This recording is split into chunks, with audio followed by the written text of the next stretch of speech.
worldview share about history. And again, it's just part of an overarching series of videos sharing my worldview because I had a lot of changes in my worldview growing up, and they impacted the way that I do things and the reason why I do things. Your perception controls your world, so in order to share more fully the benefits and have higher adoption rates and impact for you guys, I think it's important to lay the foundation with the worldview. So this one's history.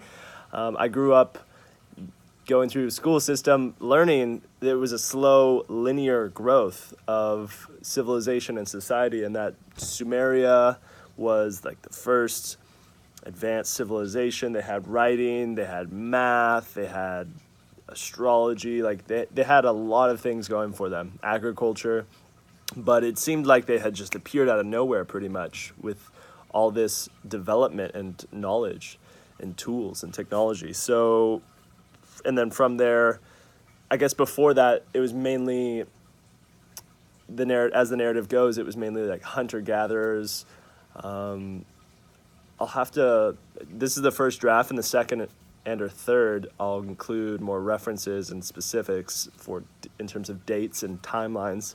But essentially the narrative goes that like man and previous forms of the modern day humans had been toiling around, struggling, like just hunter-gatherers, trying to survive from the elements, from the animals, from whatever might kill them. And eventually we got our shit together as humans, and that was in the last like 5,000 years. So that's how the story goes.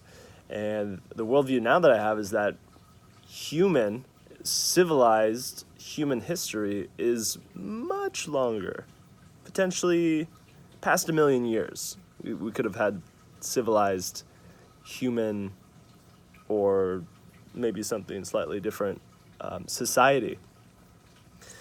And it feels like, for me, and maybe for people watching this, you just need one significant piece of data that allows a crack in the worldview that you currently had, the one that I formerly had.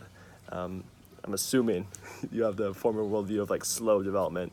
And for me, that really came in the form of watching the Joe Rogan podcast with Graham Hancock and Randall Carlson. And they just laid out a couple different archaeological findings and some of the reasons why it might have, the old narrative might have been cling to, and it's still being clinged to. So some of the evidence put forth is about the pyramid. In front of it, you've got the Sphinx, and there's water erosion that's observed on it. Seems like it can only be explained with a dating of the creation of the Sphinx that is much older than currently assigned to it. So there's that, and then there's other megalithic, meaning like huge stone structures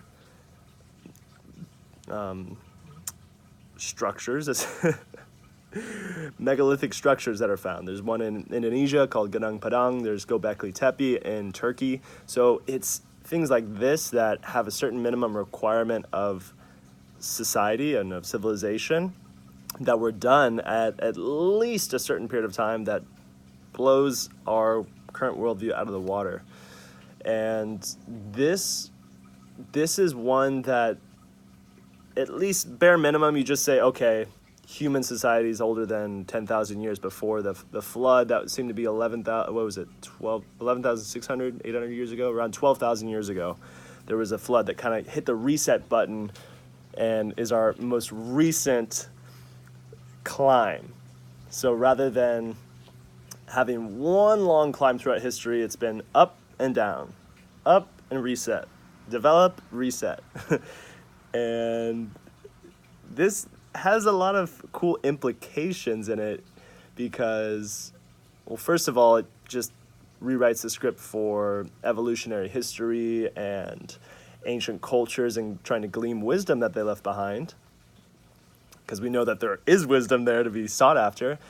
It also affects, though, what was I going to think? I lost the train of thought. This aliens, like it puts forth the idea of aliens. If we have been around that long, and there's aliens that are written in ancient literature, so it further substantiates that if we say, okay, ancient people weren't just crazy hunter-gatherers that were trying to make sense of stuff, they were actually very, very wise people that had developed to a level that was on par, close, maybe even more advanced, maybe advanced in a different way too. Whereas we are very left-brained, logical thinking, they could have been a more right-brained, intuitive people that tapped into more of the feminine energy, whereas we're very masculine with our current energy. So, it opens up a lot of branching options for discussing that. And even if it wasn't aliens, even if it was just advanced humans, they could have left behind wisdom and information, knowing the cycles, as Randall Carlson elaborates on extensively in his videos, the cycles of the cosmos and of our local neighborhood, the solar system that we live in.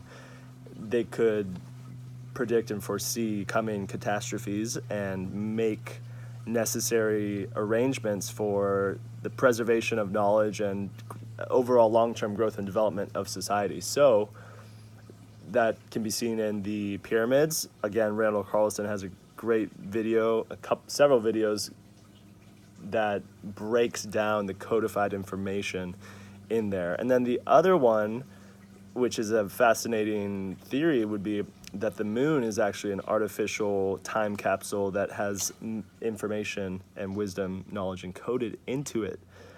And there's several reasons to make that theory.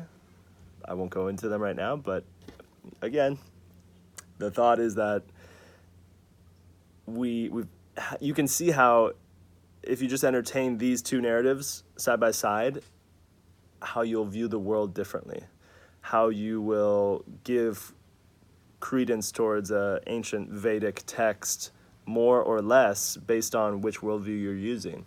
And based on which worldview you're using, you might act accordingly with regards to catastrophe and trying to preserve our growth and development presently into the future.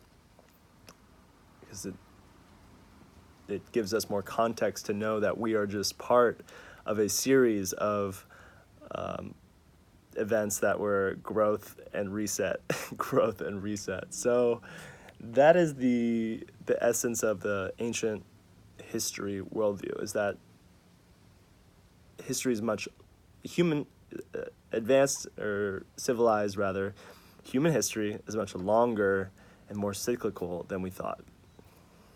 Hope that helped. Let me know what you think.